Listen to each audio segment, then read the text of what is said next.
Kinumpirma ni Senador Panfilo Lacson na merong hakbang minorya sa Senado para sa pagpapalit ng liderato.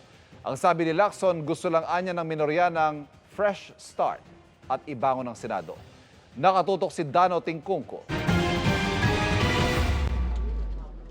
Solid ang 11 minority senators na iluklok si Senator Sherwin Gatchalian bilang Senate President ayon kay Senador Ping Lacson. Si dating Senate President Tito Soto anya ang pumili mismo kay Gatchalian. Sana kung pagpalit tayo ng liderato, maibango namin, magkaroon kami ng fresh start. Kaya nga napili namin si Senator Sherwin Gatchalian. At least fresh face at wala siyang kaaway. Kaya siya yung aming napagkaisahan. 11 kaming tumatayo ngayon at parang nagkaisa-isa, kulang na lang kami mag-blood compact na 11.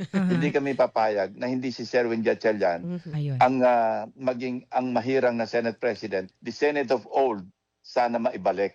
Sa ngayon, nasa 11 lang ang miyembro ng minorya habang 13 ang majority senators. Kailangan ng grupo ni Lacson ng 2 majority senators para makuha ni Gatchalian ang Senate presidency. Pero tumanggi si Lacson na sagutin kung may chance bang bumalik sa kanilang grupo sina Senator Pia Cayetano, magkapatid na Mark at Camille Villar at Senate President Pro Tempore Loren Legarda. Ayokong i-disclose yan. Kung meron ng pag-uusap, sabihin na natin meron kami yung kanya-kanyang task allocation. Kasi yan ang amin na pag-usapan. Kung may toka-toka, hindi na para sa akin i-disclose. Mahirap maghusga eh. Alam mo, sabi ko I don't want to delve into personalities. Ang sa amin lang, ang bottom line, ang non-negotiable, si Sherwin Gatchalian ang magiging Senate President. Dagdag ni Lacson, maaari rin namang manatili si Cayetano bilang Senate President. Pero posible mangyari yon. And that would be an awkward situation kasi lame duck yung Senate President. Siya lang yung mag-open ng session, magpe-preside.